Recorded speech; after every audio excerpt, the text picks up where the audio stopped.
When we think of the shoulder joint, we often neglect the function of the shoulder blade to be able to glide and slide over the thorax. We normally think of the ball and socket joint, but in order to orientate the ball and socket joint optimally, we need to have control and mobility of the scapula as well, and this gets the socket into the right place. And this can help people with shoulder problems, upper back problems, rib joint problems. You don't need to do lots of this stuff, so the video will be short and sweet, but you do need to do some of this stuff, so you can integrate this into your warm-ups or your upper body routines. Let's get into it.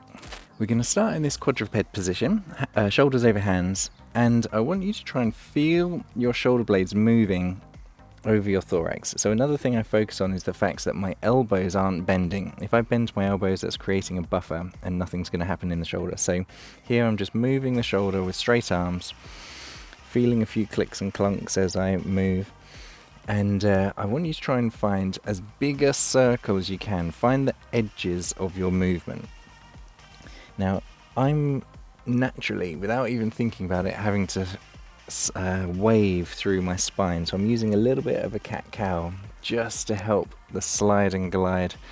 So we're integrating some spinal movement into our scapular movement, which actually happens with all our shoulder movements as well. Our spine and shoulder blade are all working to orientate our hand in space.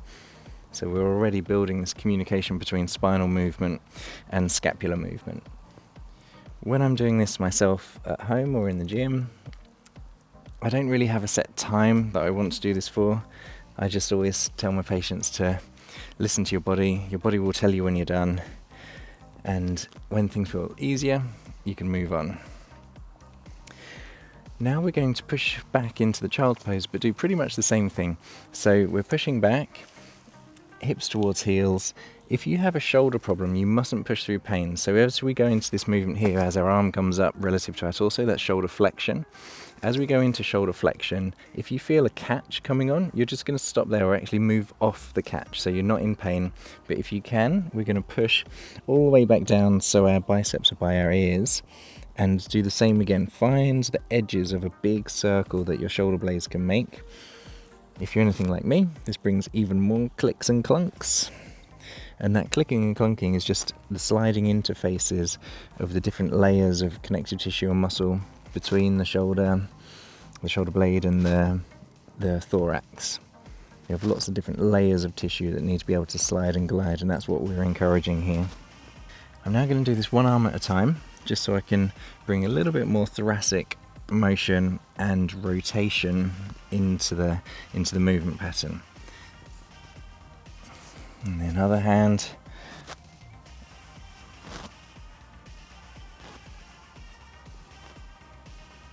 This is definitely clicking and clunking for me. As a floor exercise, that's all we really need to do, but we can enhance it by adding a little bit more load using a pull-up bar.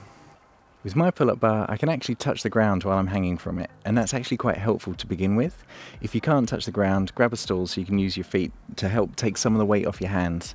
And at first, we're just going to hang. I've got a relatively narrow grip, more narrow than I'd use for a pull-up. And here, I'm just going to do the same, try and find the biggest circle I can. And what I think about while trying to make the biggest circle with my shoulder blades is gradually taking the weight off my feet. So I think of it like a ratio. At the moment, my feet are probably taking 50% of my body weight and my hands 50%. And then I can take the weight off my feet. So it's 40%, 30%. I'm coming up onto my tiptoes now until eventually you can take your weight off your feet and you're using all those shoulder blade muscles to support your body weight while controlling the shoulder blade in that circular motion around the thorax. This is a good mobility drill, but it adds a little bit of strength as well. To have fun with it and to play around with gravity, or just to make it slightly easier than the pull-up version, you can get a lower bar or some gymnastic rings or a TRX and go horizontal rather than hanging vertically to gravity.